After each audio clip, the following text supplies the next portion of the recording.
guys, welcome back. So, I've been reading for a really long time. Like, most of my life that I can remember I've been reading for. But I didn't properly start, like, actually actively reading as a hobby until I was about 13 or 14, I want to say. So today, what I'm going to do is I'm going to run you through all the books that I was reading when I was 13 or 14 that really got me into reading as a hobby and which really made me realize that reading is something that I just love doing. So, without further ado, let's begin the video. So the first series that I want to talk about is a series that I started reading when I was in about year 7, I want to say. It was when I was about 13-ish or thereabouts. And it is the W.I.t.c.h series, and this series doesn't actually have an author as far as I know, or like author. There's no author written on it, so I'm going to assume there isn't. It was originally a comic, I'm pretty sure, or like some kind of graphic novel type thing, but they translated it into a chapter book series. There is 26 of them. I don't own all 26, but I own pretty close to all of them. I think I'm only missing like 2 or 3. These books were my childhood. This is what I did with my time. I reread these. The W.I.t.c.h series is a story that follows 5 girls who discover they have magical powers, and they link up with the main elements, so air, earth, fire, and water. Just follows their story about defending Earth against this evil planet. So this is the first series that I read that I was like, yes, I love this. I want to keep reading this. This is what I want to do with my spare time. And so I bought them from Target back in the day when they were able to be bought at Target. And I actually couldn't find past 16 in Australia. They didn't sell past 16. So I never actually got to finish reading the story past book 16 when I was young. I did, however, watch the series over and over and over and over and over again. I was obsessed with this as a child. I would borderline say that I'm probably still a little bit obsessed with it. And over the last 5 years, I want to say, I've been slowly accumulating all of the books that I haven't got in the series, and I've been trying to get a hold of them just so that I can like complete my collection. But I haven't read through any of them past book 16. So yeah, this series, pretty great. So this next book series was actually a really pivotal point in my childhood because it's actually what made me find one of my first groups of friends, and it's like the obvious I am a teenager who read books book, and it is the Twilight series because I was one of those people. If you don't know the plot of Twilight by this stage,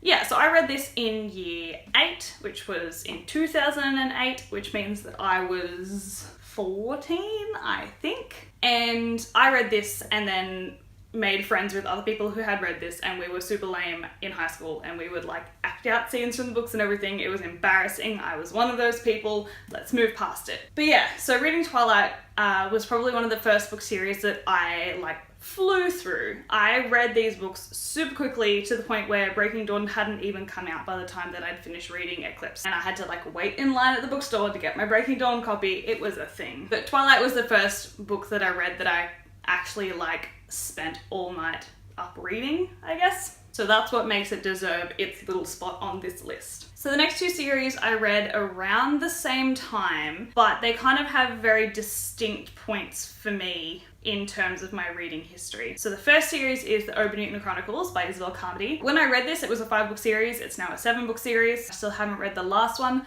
but this series really was my turning point at realizing that I really, really love fantasy and that I love elaborate worlds that are built that are completely different to the world that we live in. This series follows a young girl and a whole cast of other characters who have powers, and they're called misfits, and then they get sent to this mountain across this really like barren radioactive wasteland that no one can cross, and they have to mine stuff out of it. So basically they have to hide their powers to be able to survive, essentially. And it's just a whole adventure. I love this series. It's really the first gigantic world that I stepped into, and that's why it holds an incredibly special place in my heart. And I got to meet Isabel Carmody last year, like I've already spoken about, and it was just one of the greatest moments I have had as a reader. And the next series that I have is another one that I read quite early on. I think it was in about 2009, 2010. My mum and I continuously have a fight going that she introduced me to this series, but I'm convinced that I introduced me to this series because I saw it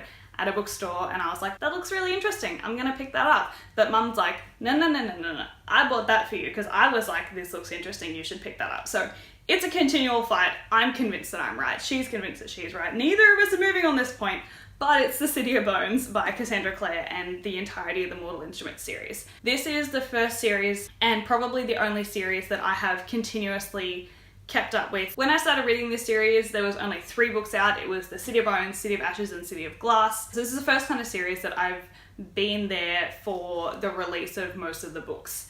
And so I've had a lot of experience with anticipating the release of the next book in this series. And I think that's why this series kind of has a place on this list. The City of Bones is the first book in many Shadowhunter Chronicles. Basically, I have spoken about it before, but it follows a group of people called Shadowhunters and they hunt demons in our world. So it's an urban fantasy series and a lot of shenanigans happen and it's just a good series. There is like 2 other companion series and a couple of companion novellas, and it's elaborate, it is an adventure, and it is just a really good series, and I have so many memories attached to anticipating these releases. So that's why this series is on my list. And finally, this was really the beginning of my I am now like a full-time reader. This is what I do with my time. This is how I spend my time. And this is a series that I haven't spoken nearly enough about on my channel because I just love it. And I love everything that this author does. I just love every book that she's written in this style, and it is the Poison Study series by Maria V. Schneider. I read these roughly around about the same time as I read City of Bones, but they are just a great series that are just that little bit older than the story of the City of Bones, and it's a little bit more adult. So this is kind of like my exit from that really immature kind of reading into more mature kind of reading, which there's nothing like super explicit or adult about them. It's just that the writing style is just a bit more adult than some of the other books that I've mentioned previously, like Twilight. This series follows a girl named Yelena who is basically on death row. She is to be executed like in a day's time, and she gets offered a choice to be the king's poison tester instead of being hanged. And it follows her shenanigans through that. There is so much that happens in this series. This is probably one of the best fantasy series that I have read. I say that about like every series that I have, but really this one is good. And this series is still coming out. There's another 2 books that I haven't read. Shadow Study got released like, I want to say 3 years ago, something like that.